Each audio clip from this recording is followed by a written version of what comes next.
What's up, everybody? It's Matt from Work Hustle Freedom, and today I am proud to share with you an interview that I did earlier this year when I was able to leave my day job behind, quit the 9 to 5, and go full-time in ecom. Around that time, shortly after I quit, I actually did an interview with Crist from ShineOn. If you don't know who ShineOn is, they're a high-quality and high-margin print-on-demand jewelry company that you can sell jewelry on your store and they'll ship it for you, provide your customers with tracking numbers and all that, integrates seamlessly with their app, and actually their app will be added to the Shopify store, I hear, later this week. But they're a fantastic supplier for print on demand. I'll go ahead and include a link in the description below. Please feel free to check them out. Just a little bit about this interview. I was really pleased to be interviewed by Michael because in actuality, in around 2019, December of 19 through like January of 20, is when I took his course prior to him becoming the president at ShineOn. He was a seller as well. And I actually took his course back then, and it was really my first introduction into print-on-demand jewelry. We've come a long way since then, so this is kind of full circle for me, and also kind of a bit like being interviewed by my Yoda, if you will. And so if you're new here, you like print-on-demand, making money online, investing, taking your side hustle and being able to use that to propel you to buy the things you want or leave a day job behind, please feel free to click the subscribe button, turn on notifications because we have a lot more videos coming your way. Thank you. Let's check it out. A matter of time before I'm over the climb and moving under my prime. Just quit my 9 to 5. Maddie, how you doing? Doing fantastic. How are you? Pretty good, man. All right, so this is your first week with no job, right? Yeah, I brought this shirt out just for it. Started from the bottom. Now we're here. He's representing with some swag too. I was looking forward to wearing it. So just so happened to be on coffee with Michael. So yeah, that's freaking awesome, man. So tell me about like how you quit. Did you kick in your boss's door and yell at him? Did you just not show up one day with a note? Was it dramatic? No, I actually had a review that I wasn't particularly fond of. It was kind of like basically telling me that I capped out, at what I was doing. So they were talking about like what I wanted to do going forward. Do I want to take on more responsibility, which sounded like more work and a lot more time? Or am I happy with where I'm at? And I'm like, no, I don't want to take on more work there. And I'm not really happy where I'm at. So I started to kind of have some like midlife crisis moments in terms of like, is this what I want to do? And kind of revisiting why I started in accounting and financial analyst, in that role. Why I started it to begin with was because I wanted to learn like the language of business is kind of what I was going for. Fast forward, and I've been in it for 12 years. It just kind of time just flew by. And so it's like, no, that's not what I ultimately wanted to do. So I need to reevaluate what my next 10 years looks like. And so talk to my wife. Good for you, man. Yeah, I mean, it's a midlife crisis, which I used to think was like a bad thing. Like, you're getting old, and now I'm like, hey, if you don't have one, you're probably just stuck in a rut. Like, Just crisis the can be alarm a good bells thing. going off. Yeah, and I mean, I think 2020 and 2021 have kind of inspired a lot of people to have those moments, even if they're not like 40, just because you start to realize how fragile life is. If you only have so much time, what do you want to really be doing? And so I talked to my wife, and we kind of like were hemming and hawing about it. Like, at what point is it a good risk to take? And ultimately decided that this is the year. And so my boss actually was here, but then moved back to California. So I was still working remotely. So she had asked me to schedule a follow-up meeting to talk about my review and to kind of see which path I was going to take, A or B. And I said, well, I just want to let you know that I'm going to be resigning formally. I'm going to send you my letter. And so that was kind of like dropped the bomb on him a little bit. I stayed 2 weeks because in my role, I was in a position where nobody else knew what I did. So I was indispensable in the sense that they couldn't just fire me really, but I couldn't be promoted because nobody wanted my job. And I couldn't take vacation because there's nobody there to do my job if I'm gone. You didn't have a backup. And so I basically spent 2 weeks solid training in my replacement. And they kind of got to see for the first time, which was my boss. She got to see for the first time, like what the job actually was, and was kind of like blown away by it, I think, a little bit. And then I'm out. And it was just before Independence Day weekend, so it really fit. That's actually, that's pretty cool, actually. I mean, it sounded like you had a pretty good relationship with your boss. I was being kind of funny anyway about it. So you were there for 12 years. You decided to quit. And so, like, let me ask you. I mean, what's it feel like? I've got to imagine it's equal parts kind of fear and trepidation, and also like it's got to be thrilling at the same time. It is. So like I guess to go back, I'm always been like type A more so. Like I'm very like extrovert, want to talk to people. At times I want to be by myself, but I like to talk to people. And so going into the accounting role was like strictly just to learn business. And then I was going to come out because I basically read 4 hour work week when it first came out. And I'm like, yeah, I want to run my own gig, like he calls them muses. I wanted to run my own business and everything. But then met my wife, life happened, everything fast forwarded, but my personality never really quite fit, in terms of like, they had us do like personality tests. And then like for the whole accounting department, depending on where you sat, you had to go to one of the 4 corners. And I was the only accountant in the entire department that was like in the salespeople group because that's just the way I tested. And I'm like looking at that thinking, yeah, I don't know if this job's like all that perfect for my. There's like, your sign. Yeah. Yeah. So that in combination with you're capped out, I'm like, online, I'm never capped out, So it was kind of like now I feel like the fake net has been removed, which we all know we have at will employment. Someone could just let you go, which I always thought was funny that like they can let you could go in tomorrow and they'll say you're done, but if you quit, you gotta give them 2 weeks. It's like that seems not quite It doesn't go both ways. I mean, that's true. Yeah. And so basically, yeah, that was kind of like it, that those kind of like culminated into one like event. And now I kind of feel like, okay, you always said that you have this level of success working 3 hours a day at night. What could I do if I worked 8 or 10 hours a day? And now I'm like, well, crap, now you have it. So it's kind of exciting, the fact that like my goals just went up 10x, but it's also kind of like, all right, now we can see if you were BSing or if you were, pressure. If you were telling the truth. So I'm just trying to get a feel for how much pressure you took on here. Are you guys a single income household? No, my wife works full time. She carries health insurance too. She's actually very successful at what she does. She's a buyer, and so she likes to do that kind of stuff. I mean, she likes to buy things. I could show you my Amazon statement and prove it. She loves to buy things, and so we ended up basically being able to utilize that because she's like, I like where I'm at. I got a good company. It's a good time for us to take a risk as a household. The problem that I had too, like I have people ask me the question a lot, like, you did $1 million in this store since like November, and now I have 2 more stores, right? So why did you wait so long to quit? And it's basically because obviously $1 million's not net, it's gross. So figure like 20-30% margin on that. And I actually have a decent paying job. so like it really, like the carrot that they gave me is good enough to like just keep me from chasing my real dream until all of a sudden it's not, right? So like it's like having to like get over that hurdle. Like it's almost a benefit if you got laid off and had nothing else to do, or if you had a low paying job, like then it's kind of easy to replace. But once you hit like a higher bracket, it takes a little bit more like, dude, I know exactly what you're talking about.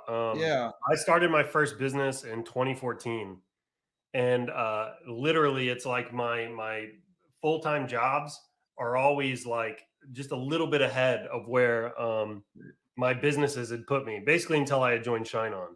Yeah. So I totally feel you on that. So here's a question, because I'd imagine a lot of people in the audience are kind of thinking about this, especially if they're in a similar place where they're like at a decision point. Do I go? Do I stay? That kind of thing. How are you feeling about the economy and where things are going here? Because it's been a little turbulent the last probably 3 months. Yeah, I'm a little blessed in the sense that right now anyway, so who knows? I mean, when I saw that, I panicked like for like a moment. But like there's a lot of jobs doing what I was doing, which kind of also played into my decision. Like I have a headhunter that's got me my last 3 jobs. I could get a job tomorrow if I wanted one. So like, I mean, that could always change, right? That's a risk I'm taking.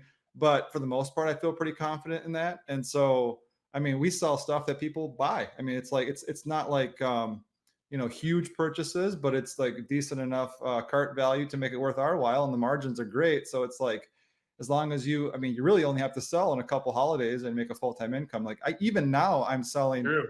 on some of my smaller stores, like one of my newest store, like what do you have to sell to make like 10,000 a month? Like maybe 10 or 12 units a day to make 10K a month profit. Like, I mean, that's pretty doable for anybody, even like in the off season.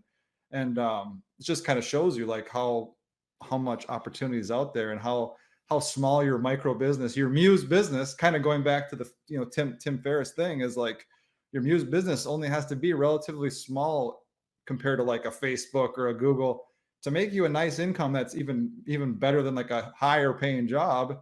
And then so if you grow that, all of a sudden, you know, you can do, I mean, Totally, if you do man. 10,000, you can copy that out to do 20, 30, 40, 100,000 a month. Well, and I mean, especially when you get into a place where you can start to develop true expertise in it. Like, you know, I'm talking about you actually have the time now to really focus and dial in your conversion rate. You have time now to really get your funnels all figured out, like your post-purchase funnels and all that, to drive up AOV. You have time now to make sure you're using your email list effectively. And you can even, you can survey customers and start to get a feel for like what they like, what they don't like, how you can improve things. Like when you're doing this as a side gig, it's much more difficult to do that. Now, I will tell you that because I did this as a side gig for a long time. What I liked about the side gig though was it was kind of clarifying not having very much time to do the business, because all it allowed me to focus on were the essentials. Yeah. And like when you have more time, you fill it. You will fill it with stuff, you know, and it's not always the most important things to be focused on. And you can kind of get lost in all the detail if you're not careful. But when you have like 2 or 3 hours before you got to get to your full-time job, it's a clarifying force on all that. That's kind of what I'm dealing with now. When you're asking how this week's going, is like before I was forced to focus on the biggest dominoes, that if I push those over, none of the other small ones would even matter. And now I'm like, oh, you have a ton more time to not just focus on these big dominoes. So what are the next ones to focus on? You know, and I'm struggling with that in a lot of ways, just to make sure that I'm being as effective as I can and not just doing busy work. But to your point, also, one of the things that I neglected was hiring. Like I've had one guy that does customer service for all 3 stores, and he's a boss. Like he's been doing it for 3 years now. But I don't want to have him just, I want to, you know, make it more like each business is its own thing. And so I want to focus a lot on hiring out and making each business self-reliant. And then that'll effectively take me out of the equation for a lot of the things and just make them more reliant. But in the past, you know, coming home from work, giving like the employer my like best and then giving myself the rest is I don't feel like training, you know. I feel like I got to run these ads. I can do, I mean, everything I can do to get these ads up by midnight so I can go to bed and get 4 hours of sleep, you know. So it's a different paradigm for sure. Yeah, man, I feel you on that for sure. Also, I love that. I mean, you were hustling. And like really anybody listening, if you have a full-time job, it is kind of what it takes. Don't fall for I tell people all the time, I'm like, don't fall for like the ads you see on Facebook where it's like some guy trying to sell you a course and there's like, you know, Lamborghinis in the background and he's hanging out at a pool at a mansion and parties and it's flickering around. Don't fall for any of that, man. Most of if you want to earn like a good income, it is still work, right? It's just, it beats digging ditches and it beats working for a boss. You know what I mean?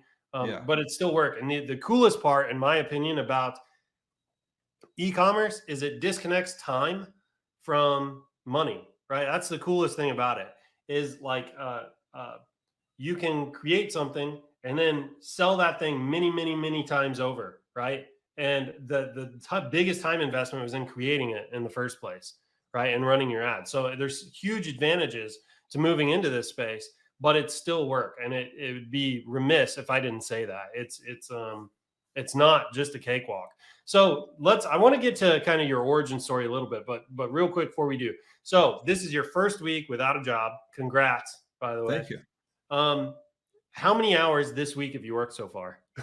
I've kind of maintained that I'm going to do at least 8 to 10. I've probably done closer to 12 because I do evenings now.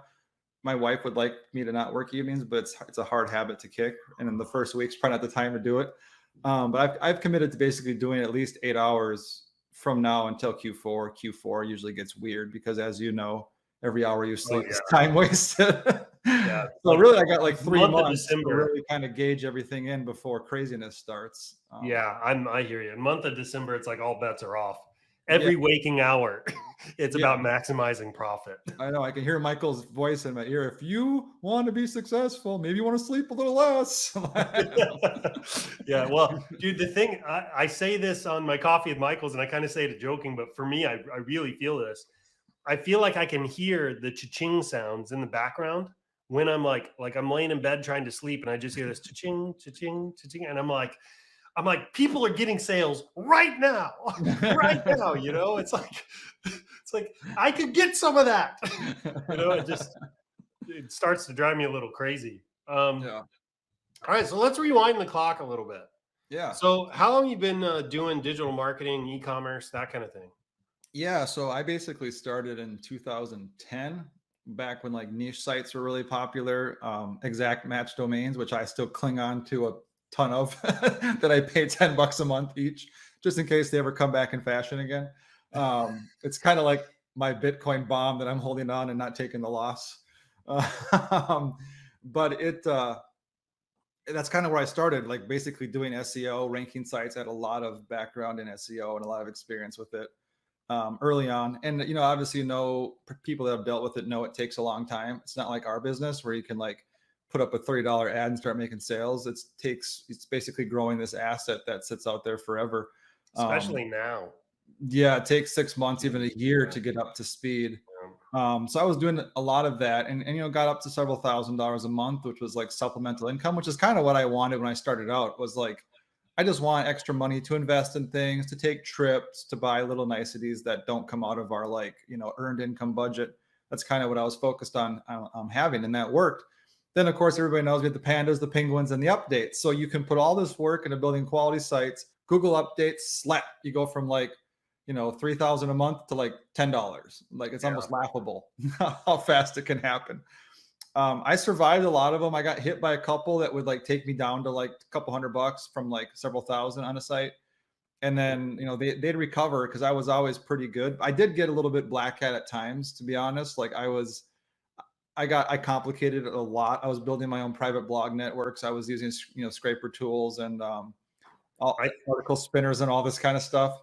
I really don't think too many people are actually white hat. That's why I did it. Actually, it was kind of like everybody else is cheating. So, but that, and I actually remember because I was in a group with a well-known guru now that does NFTs, but he was doing SEO, and I met someone in there that was talking about Facebook. This is like 2014, and I'm like, well, I like the thought of me controlling the faucet. I can turn it off and on. I don't have to sit there and like beg Google for like, please love me and give me money kind of thing. And so I like the idea. So I put $50 in and didn't do any research either about what I should do. I just kind of like, this picture looks cool, I'll put it up here.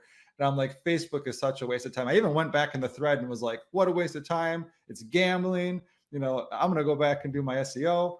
So I did that. This is like 14. And then that's right around the time when name t-shirts became really popular. Like, yeah, dude, if you caught the wave, you wouldn't understand. It was like the gold rush back then, man. It was like anything worked, and the CPMs were ridiculous. Yeah. They were so cheap. Yeah, it was, and Facebook was kinder back then too. Like, they didn't just whack you for no reason. They actually, well, they started to around this time, but before that they hadn't. And so I got in like just late of the golden age because they had banned scraping user IDs, so you could get the names at that point. But Facebook ads were still early on, and so I basically started selling on a platform t-shirts with a brand that I still own now, my first brand. I did $1 million my first. Well, I guess before that. Okay, so in 15, I did $1 million for that year with my main brand, selling t-shirts, one shirt. I remember it was like June of 15. So, dude, hang on. What were the margins back then? Because I got to imagine the ad costs were next to nothing. Yeah, they were pretty good. Like, I was making, I don't even remember. I couldn't venture a guess, but like my cost per purchases were like one of my best one ever was like $5 cost per purchases, not retargeting, straight up cold traffic. That was like your cold Kim. Was it during a Yeah. holiday or anything? What's that? Was it during a holiday or anything? No, it was in October. That's ridiculous, man. Yeah. I was selling a product in peak pandemic. It was like a March, April, Mayish of 2020, and I was getting $7 cost per purchase. But it was kind of a fluke, right? It was like Yeah. pandemic. It was a unicorn year, but like I've never seen anything kind of approach that before or since.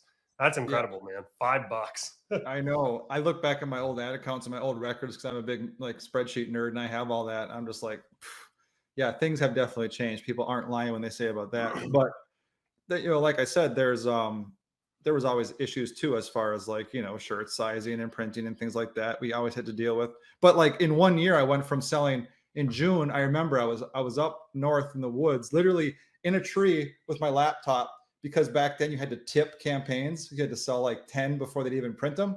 So I'm like, oh, it tipped. And then like the next day I was out there in that same tree, and it was my first campaign that I ever had 100 sales on one campaign. And I'm like, this is my new thing. This is what I'm going to do. And so I started. Hang on, man. Why were you in a tree, dude? You can't just say that and then like roll on and not explain it. Well, it's a Minnesota thing. No, I was in a part of the area way up north where they only have one cell service that really works, and it's this off brand. They don't have any of like the main carriers, and I couldn't get access to the cell tower, so I had to like go up high up in this tree to get my own cell service to work. Dude, that's a hustle right there. I love that. I love that.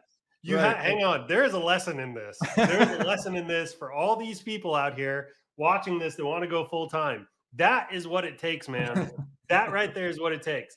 I used to tell people I'd wake up at 5, work for like 3 hours before I had to get to work. Done my lunch breaks. I'd drive to the top of the parking garage, use my phone as a hotspot. Climbing a tree, though, is a whole new level, right? A whole new level. You have to want it so bad, you're willing to climb a freaking tree in the middle of a Minnesota winter to run your campaigns.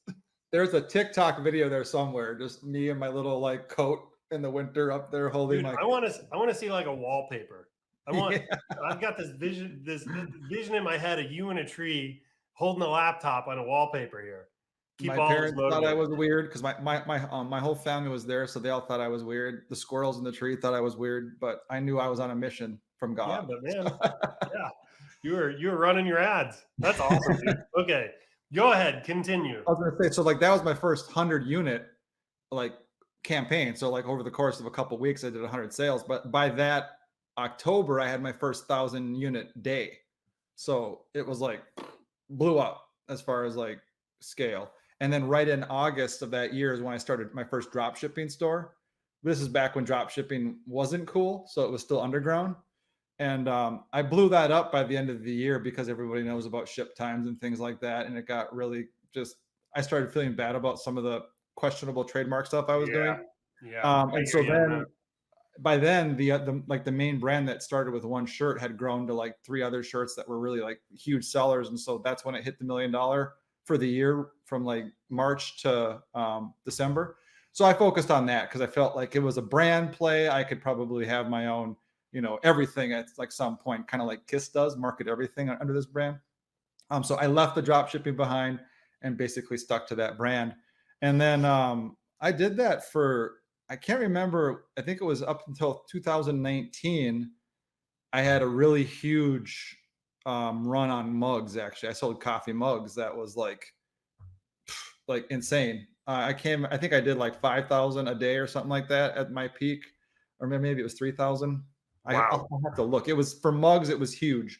And I was doing okay. Or actually, no, my margin was great. I was 30% net profit on that, which I was getting sub, $8, $7 sales. So you also have 5,000 freaking customers to service. That's the point. I also have 1 billion customers to service. So hang on though. So at this point in time, you, excuse me, you kind of have the print on demand fundamentals down. It sounds like. I mean, you kind of have an idea of what creates a winning product, whether that's on a shirt or a mug or something else. Yeah.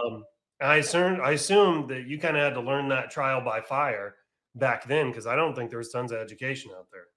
No, there was stuff on YouTube.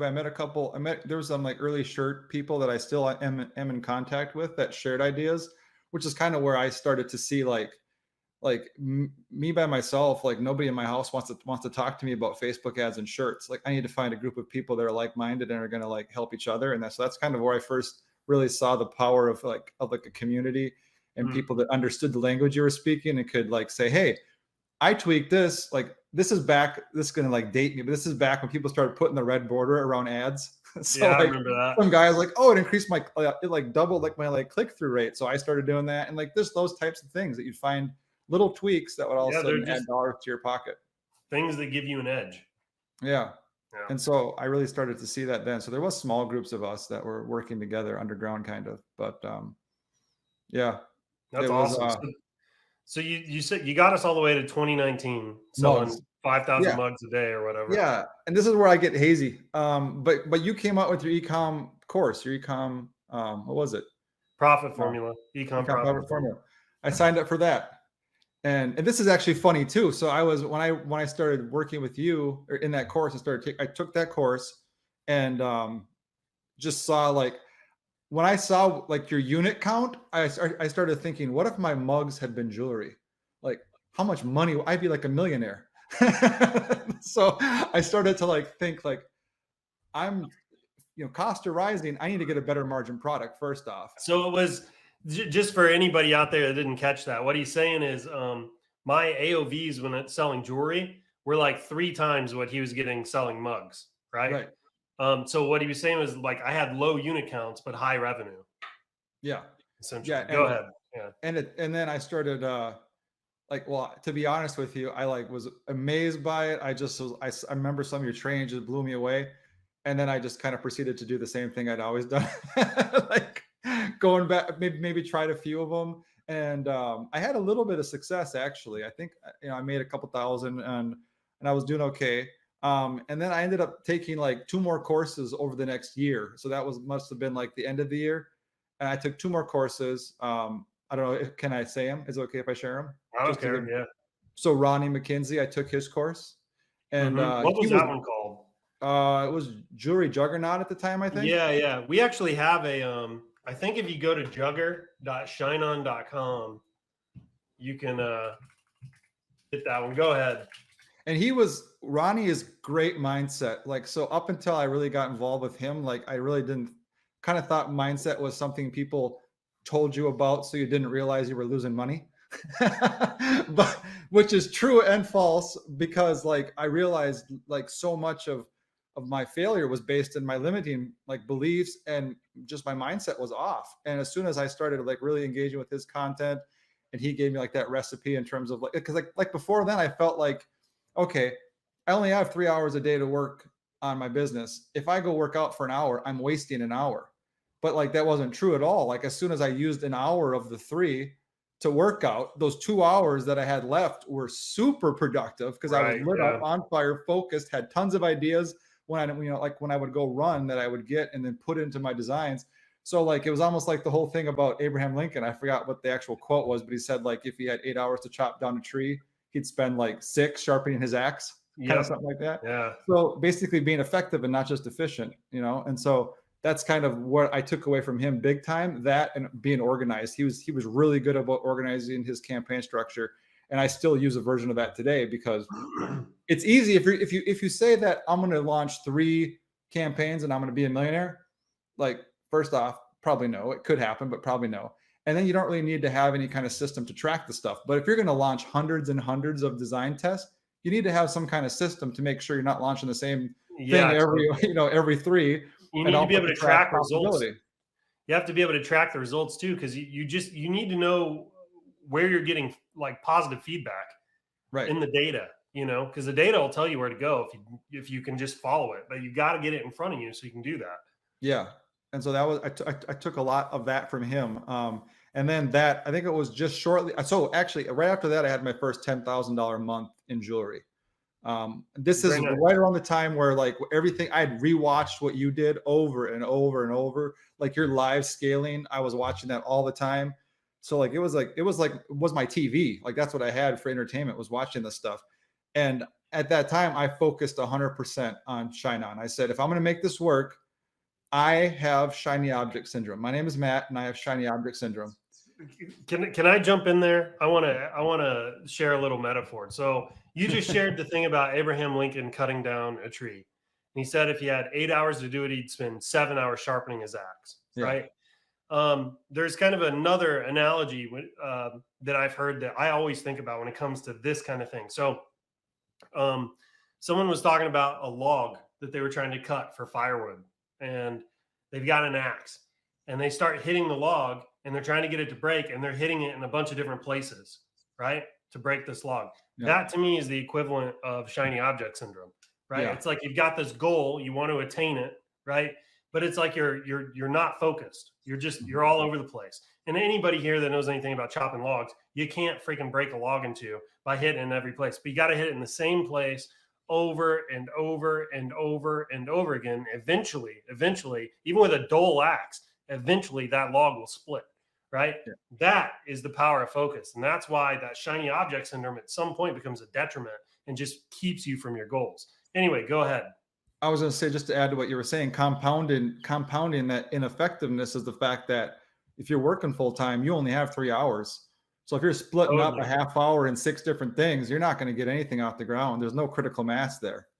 Totally. So I knew I had to be effective because I work full time. I have a young daughter. You know, I need to like be there for her. So it's like, I need to be effective. And so I need to just don't buy the BS about rich people have X amount of income, because if you look into the data, they started with 1. And once they got really good at 1, they branched out into all the other streams of incomes, but they mastered one thing first. And so that's kind of what I was looking into and digging into. And I actually unsubscribed from every single email list that wasn't serving that purpose for me.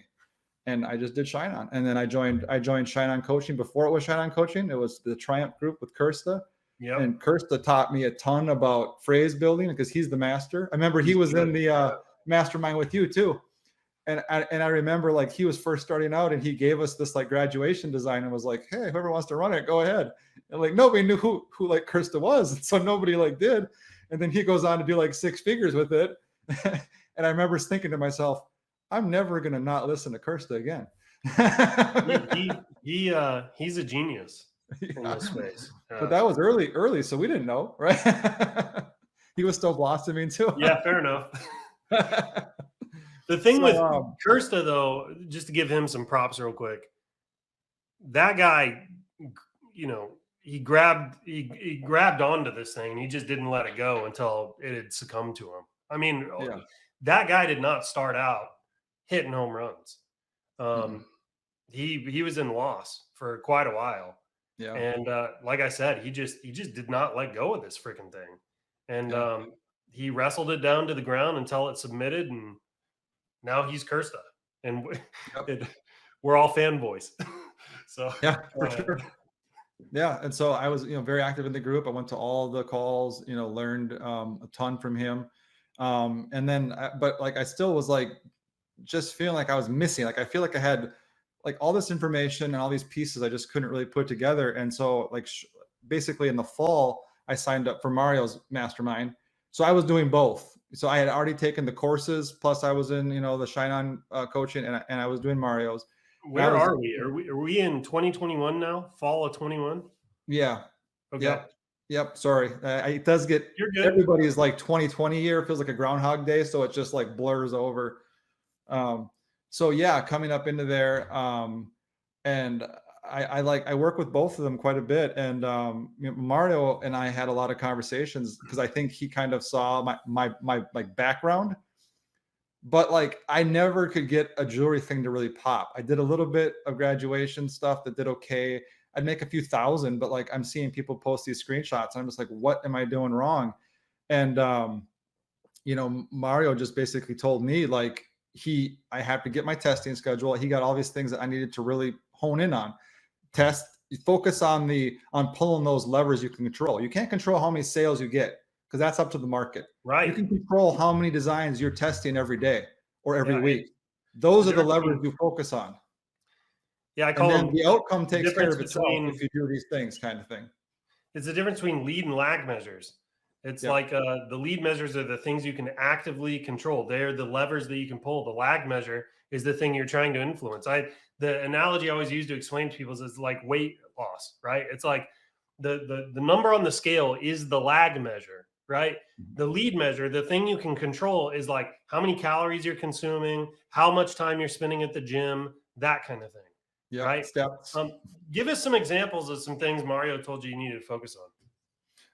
So he helped me come up with a very like strict criteria for determining a winner, and also like almost a flow of like, okay, if it doesn't succeed, kill it. If it has some components that might indicate it could be a potential winner, what do I do then? Like he gave me basically like this very simple but effective flow chart as like terms of my testing structure. And I hammered that thing. I went from in October to November, I did 137 tests. Most of that was like second week of November on. Good for you. So I was hammering it. And I got to this point in November where I had this design that had a few hundred sales. And I was talking to Mario about it. And I was like, this is where I'm still thinking like, well, just to go back on what else he taught me, he was also very good about, I came from a t-shirt background, mug background, funny stuff. It's not easy to turn off the funny bone and go like sentimental. So he really helped me like embrace the fact that stop trying to make what worked for t-shirts and mugs work in jewelry if you want the big payout, because it's going to have broad appeal and you're going to have to test to find them. But when you find it, it's going to be a huge thing, not just like a few thousand, but like, $1 million seller.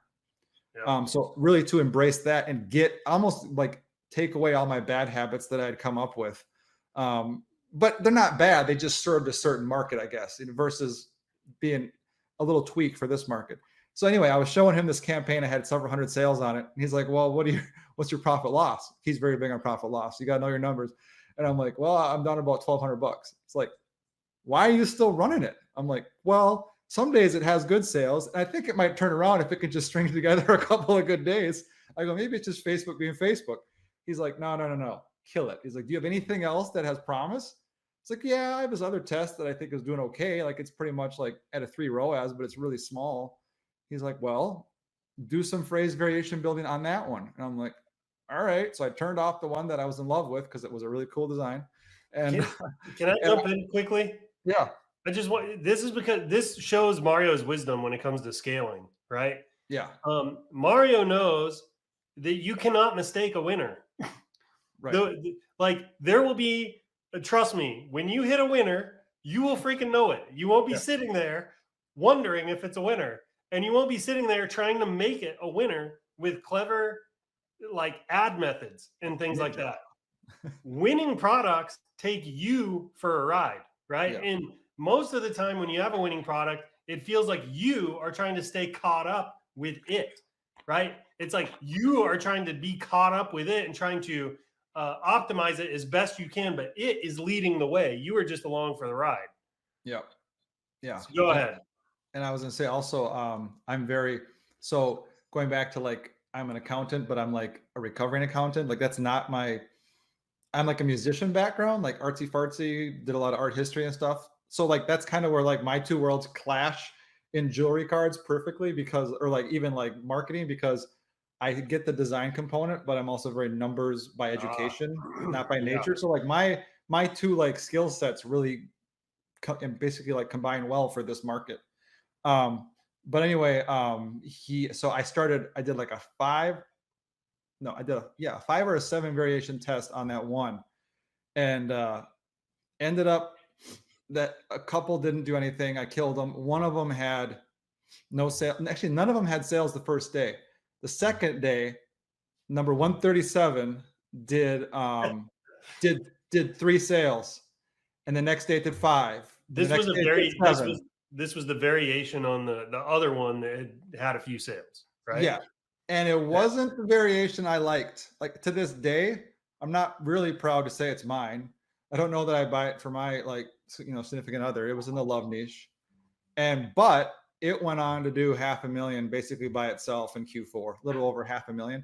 The only reason why it didn't do more is because right when we got up to the scaling point, I realized that my ad account was capped at 10K in spend. So within the span of like 2 weeks, he saw me go from like, I want to give up, I don't know if I can do this, to be like, can you believe they limited my ad account to 10K? That's awesome. So then by the time I got it raised, you had to like negotiate with Facebook and say, you basically contact them and say, I've hit it for the last 2 days, I want to raise it. And then they say, well, how much do you want? And I'm like, well, how much can I get? And so by the time I got it raised, we had passed the deadline. We were like right a day before the cutoff for Christmas sales. So I never really got to see what it could have done, but I did get like just under a 30K day with that particular design. So always this year. I know I'm coming for that 6-figure day this year, man. Hell or high water, I'm getting it. So yeah. I'm not going to wait until then to put all the pieces in place for that. That's awesome, man. So that's my first like huge winner. It's gone on to do close to $1 million now in that particular. Have you had any trouble with your ad accounts or anything? No, not since I missed 2020. Was that the election year? I got my big brand that I had run since 2015, never had an issue. I got my personal ad account or my personal access restricted right after Thanksgiving, and I didn't get it back till January. So I had no backup. You got it back. I got it back, but I completely missed out on Christmas in Q4. So for 2021, that's why I took so much coaching. I'm like, this year I'm not going to miss out. I'm going to be prepared. I'm going to plant seeds now that grow because I missed out and I'm pissed about it, but there's nothing I can do. I'm just going to have to just make sure that I'm prepared. And I made sure I had backup admins on my accounts. So if I personally got locked, because I could still see my ads running, I just couldn't do anything about it. Yeah. No backup admins. We'll still spend your money. Oh yeah. And you don't want to like cancel the credit card because all of a sudden Facebook is like dead beat. Let's disable his whole thing. So and it was making money, but I could have scaled it, but I just had them running small budget the whole time.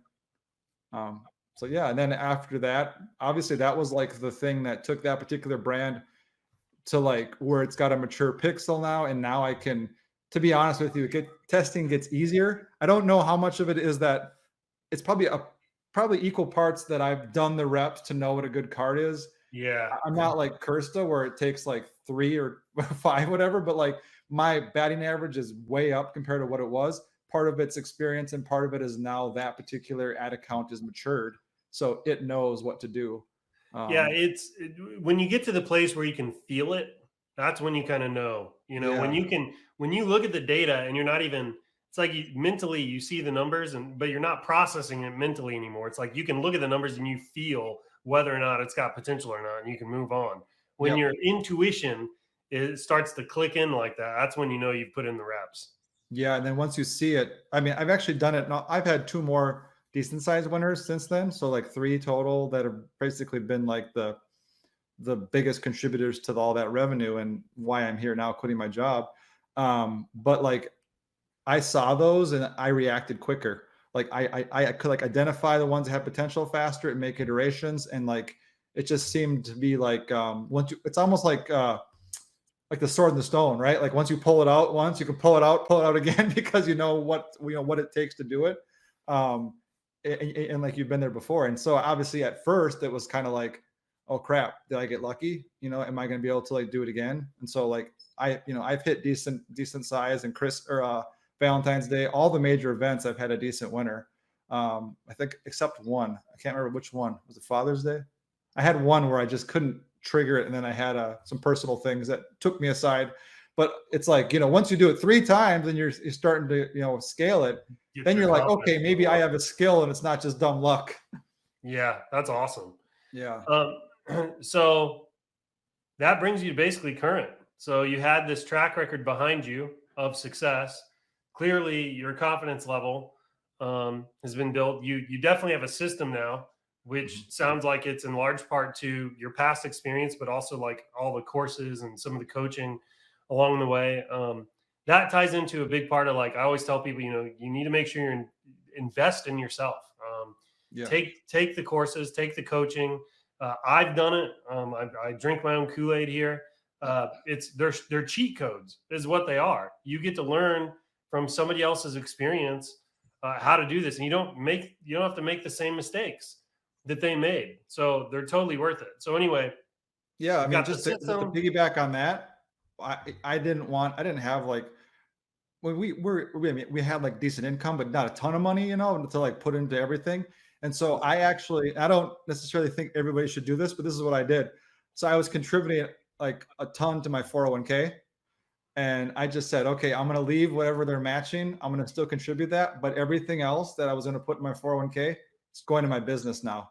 I am going to invest that money in testing and building this business. I'm not going to like rely on something I have no control of over in Wall Street.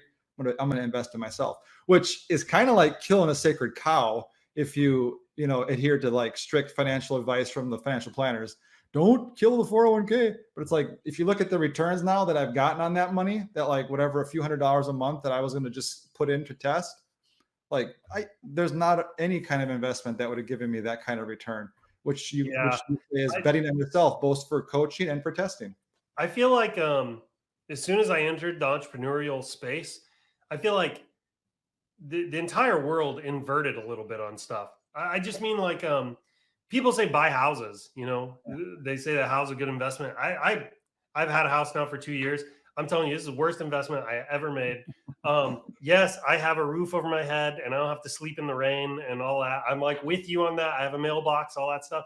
But it's like, this thing just falls apart around me. Like I have to mow the yard. I have to watch for like wood rot in places. Like I have to pay people to come out here and like fix things sometimes. It's like the house is a depreciating asset. It's just the market kind of ticks up. But the thing is, it barely ticks up at all. But if you take a business, you can double, quadruple a business almost every year for like the first 5 years of a business, right?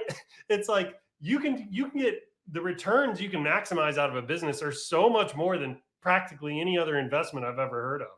Unless you get like lucky with like Bitcoin or something. Yeah, like when you're scaling, or even if you're not, but you're putting in like, say you're spending $10,000 a day, it's not out of the question to get a 20% net or even more on your money.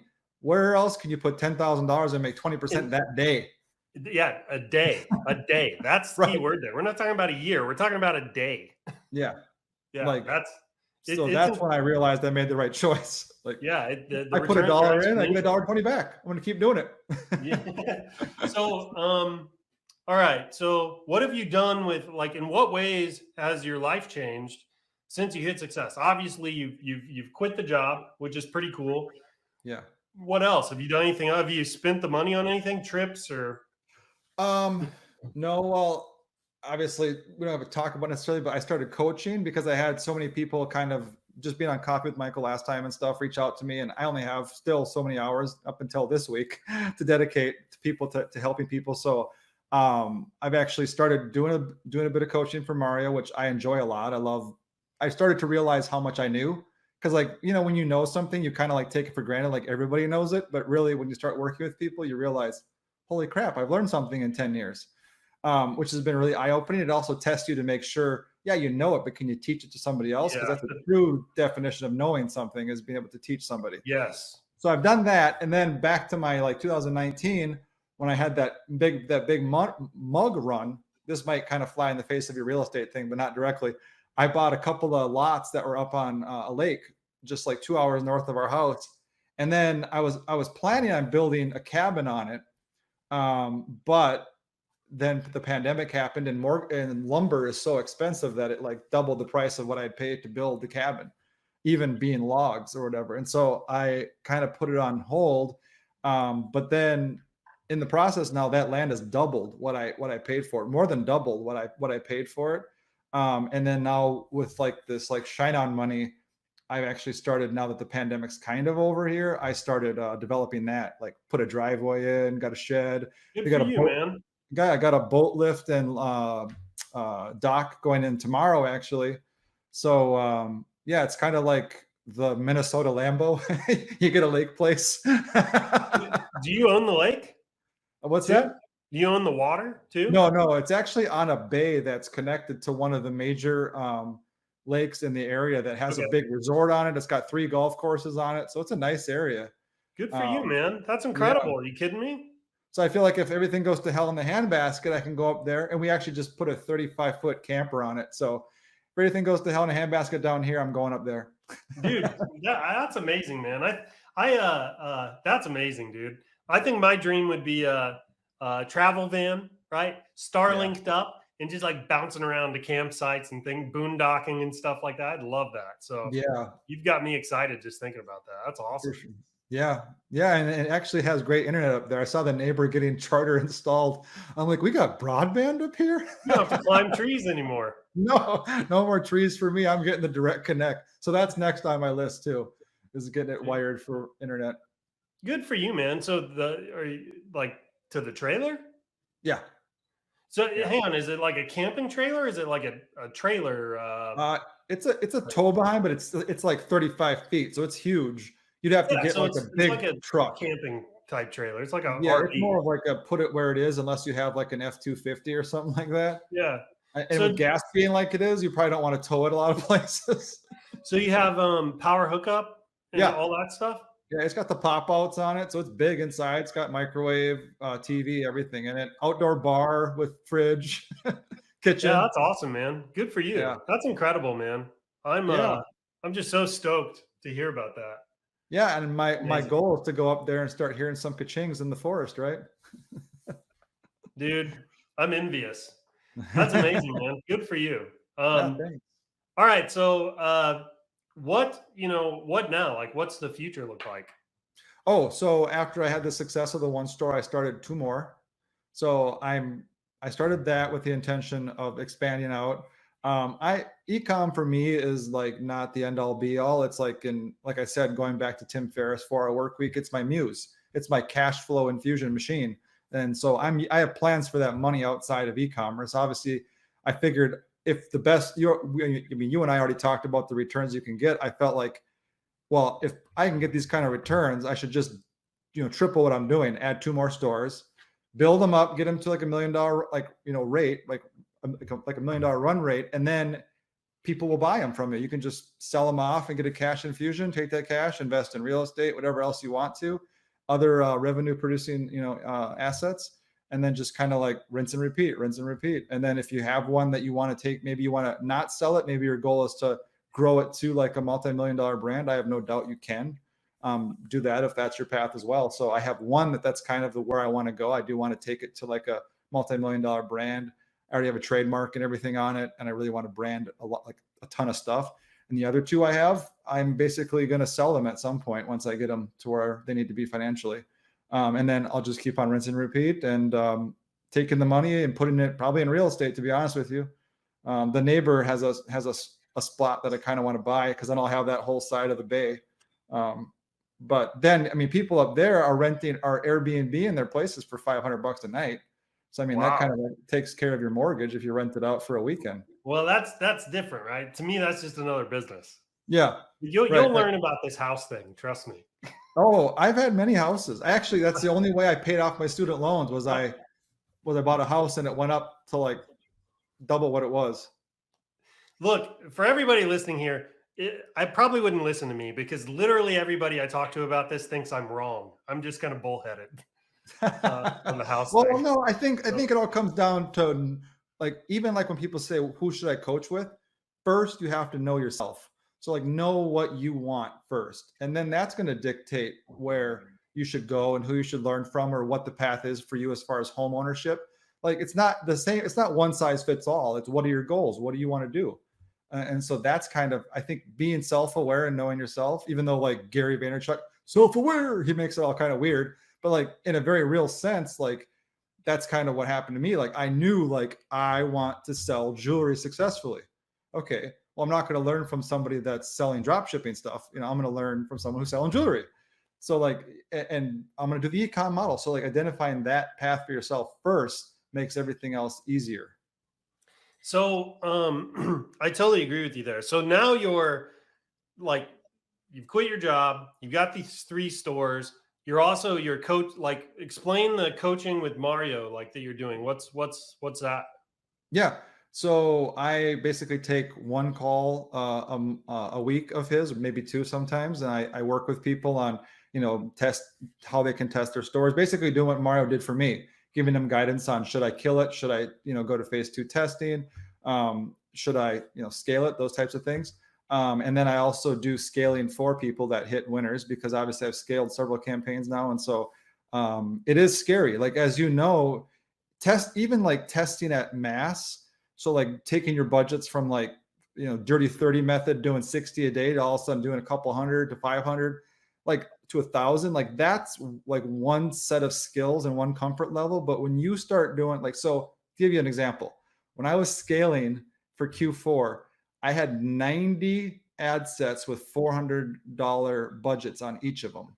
No, So I like setting know. that up the night before and not like losing your mind because of the potential spend that's out there, it takes a level of like experience and comfort to be able to do that. And so like we kind of like help people do that as well. You already mentioned that Mario offers it as a service, and I think a lot of that is just being comfortable with it, and knowing that, yeah, you have a high chance. This is what you could lose. This is what you could make. And obviously the plus side is always huge, and we always work to keep the loss minimum during the scaling methods. And so like, I think that's going back to coaching, was like, I didn't know if I could do it. Like, I didn't know if I could scale. I even watched you scale back in the day, and I'm like, I don't know if I can go to that level. But like having a coach that's been there, that's done the recipe, that knows it's that it works, believes in you before you believe in yourself, and gives you that certainty before you have it from experience. They have confidence. Right. They're like, hey, everything's under control. We got this. Yep. And, if you go back and watch those videos, I think I launched, I remember one time I had like $250,000 in spend in a day that would run. Yeah. And I remember thinking, like, if the power goes down, like I didn't have a ton of money in the bank account at that time. I was like, this is like bankruptcy level debt in my mind, right? I'm like, so I had this whole plan. I'm like, okay, if the power goes down, I'm going to give it like 10 minutes. If it's not back up, I'm going to drive to the library. I had this whole plan for how I was going to get control of these ad sets, to turn them off, because I didn't know what to do. And I didn't have a coach that was showing me how to do that stuff. I was trying to figure it out on my own. But anyway, that's the advantage of having guys like you, Mario, other coaches around who have been there and can kind of help you get the edge up. I probably would have paid for a coach going back. I didn't know who was out there. I was just I felt like I was forging my own way. You kind of were. You were kind of like the godfather for a lot of the people that are bigger in the space now and that have had success, to be honest. And so you were kind of like making the trail. But the other part of that is like having that certainty. Like, certainty will lead you to take big action. So it's like, what would you do now if you knew 100% you're going to succeed eventually? Like, you'd do 10 times as much work as you would if you kind of thought, yeah, maybe I might be successful. But if you knew it, you take huge action. So like that's the other part of it, is like being comfortable taking the big moves, knowing that the ad budget that you're putting out there is boomerang money. It's going to go find friends and come back, circle around.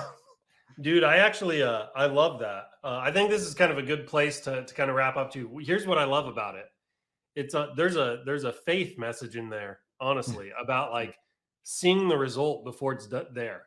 You know what I mean? Like believing that when you step out onto it's like that Indiana Jones moment. And I can't remember which film it is, where he steps out on the cliff and it's like he can't see the walkway or anything. And then his foot lands. Right. Like, only in the footsteps of the lion's leap or whatever will he prove his worth. That guy. It's the there is no spoon moment in the Matrix. Right. It's like seeing the result, seeing it like in 3D, right? Like knowing that it's real and it's there for you before you take the action. That's a whole nother level of mindset. Yeah. There. And that's incredible. I mean, seriously, asking yourself, if you knew for a fact that you were going to succeed, how would that change the actions you're taking and the decisions you're making? That shines a light, man. For sure. Yeah, I agree. So the other thing is the climb the tree thing has been resonating with me this entire conversation, because like everybody's got a tree. That was the thing that stuck out for me, is I'm like, everybody's got that tree that like is the obstacle, you know. It's that thing that like it's there and it's in front of them, and it's the thing they had, it's the hurdle, it's the mountain that they got to get over, right, to achieve their goal, right? And for you, just interestingly enough, in that little time frame, it was a tree that you climbed with a laptop so you could get cell signal to run a campaign. So for everybody out there, I'm gonna go out on a limb and say, like, what is your tree, right? What is your tree? And I think the way I want to end today's Coffee with Michaels, I want to encourage you, climb the tree, right? Identify the tree and then go climb the tree. Climb the tree. And I think we got some really cool merch, ShineOn merch ideas here. I'm seeing some cool stuff in my mind, but seriously, what is your tree? Figure it out and go climb the tree. I think that's a good takeaway for everybody. Before I move to kind of wrap this up, do you have any parting words here for anybody listening? I just say, like, when you have that mission and purpose, like I did, like, it wasn't a question of, am I going to climb the tree? Am I going to look silly? I didn't care. My mission and purpose was to be successful. So like my why like trumped anyhow, you know, I was just going to do it. And so I think when you get really clear on that mission and purpose, you know, those obstacles are not even going to matter, because you've already seen your way through them. So I think that's really important, just to get really clear on what that is for you. Maybe it's just getting a nice side income. Maybe it's quitting your job. Whatever it is for you, define it for yourself, and then just make that like your solitary focus.